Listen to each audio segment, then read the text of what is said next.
Hello, and welcome to the fifth episode of Austin's Arguments. Today we will be brief, and I'll be giving you an update on the NBA free agency, and I'll be giving my opinions on a very debatable topic in crosstown rivalries. So first, let's start it off with the NBA free agency. A ton has happened since my last podcast, and I was terribly wrong on a lot. So first, I guess LeBron had just given me so much pessimism to believe that he would do the right thing and return home.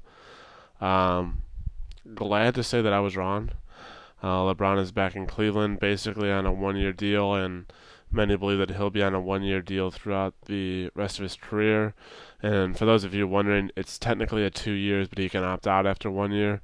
So what most likely will happen is he'll be there for a year, and then if the team does well, or if he thinks that Dan Gilbert is providing enough for him, then he'll be back for the second year. And I presume that he would do the same thing after the 2 year deal, should he still be there.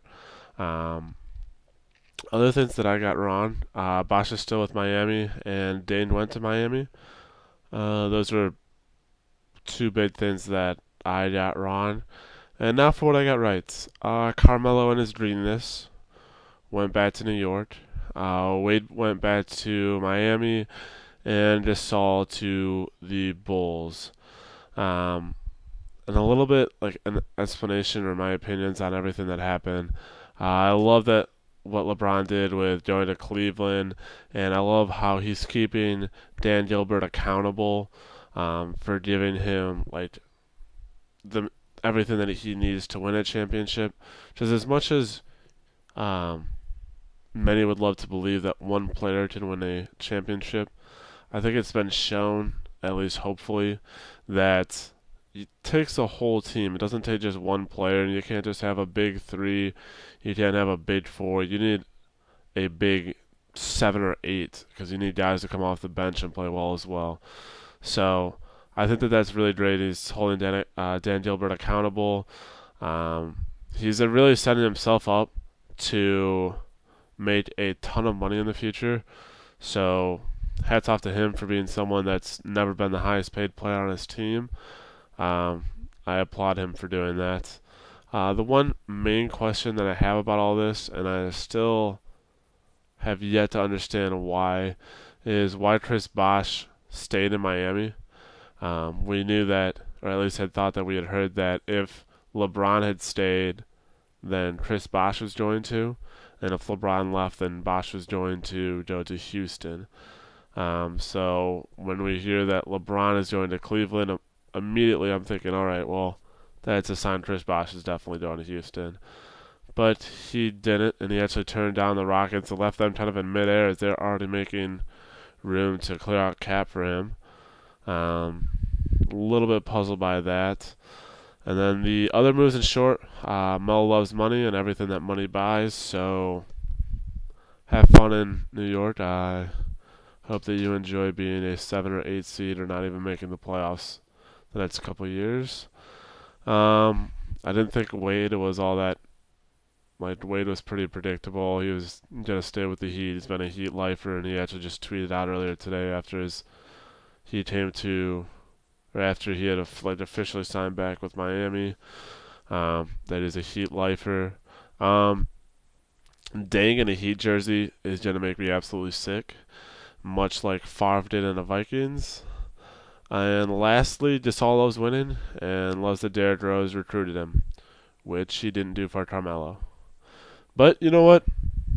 Thank you, Derek. Applaud you on that one. All right, moving on to the second topic.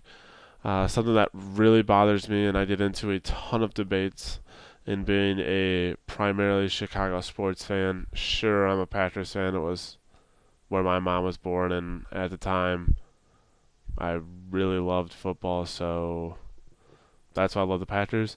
But anyway, something that really bothers me is that I want to know where the rule is that you can only root or care for one Chicago baseball team. And maybe this happens elsewhere. I don't know if this happens in New York with the Mets and the Yankees or the Jets and the Giants and I'm sure that there's others that I'm forgetting about currently, but it's just it amazes me how they can hate one team but love the other and still claim to be a diehard Chicago sports fan. So, like, how can you be a Chicago fan and hate the only team in Chicago that has won a World Series in the last 105 years? It just doesn't make sense to me.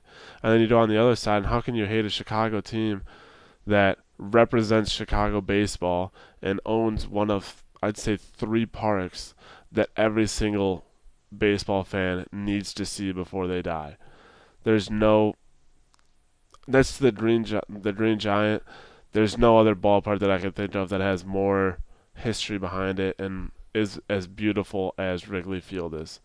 So it makes no sense to me. I honestly firmly believe you cannot call yourself a Chicago sports fan if you hate either of those teams. You can't. You're not a Chicago sports fan.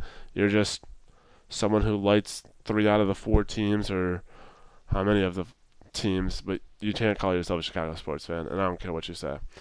Um, what makes this even worse is that there's almost no rivalry between the Cubs and White Sox. Before, before the season even started, I believe they're actually both already mathematically eliminated. I think they're already at zero for elimination games. That's how you knew going into the season that neither of them were going to make the playoffs, and you hope that neither of them would be battling for last place, which they both are currently. Um, so there's another reason. Then you throw in the fact that this last year, none of the games were on ESPN 1 or 2, and there was a record-setting low in attendance. And in the last, I don't know if it started last year or the year before, they went to 4 games instead of 6. So obviously the MLB has recognized it, but you know what? Keep hating that rival, the team that you battle so hard against, right? So to me, rivalry is made between competition. You don't hear, you never hear about the Jets and Giants. You never hear about the Marlins and Rays. You don't hear about the Astros and Angels being rivals. It's because they haven't been in competition for years. You hear about the 49ers and Seahawks who are continually great. Tom Brady and Peyton Manning who have been at the top of the game since they both joined um, their teams, minus the whole Drew Bledsoe for Tom Brady. And then you have the Bears and Packers who consistently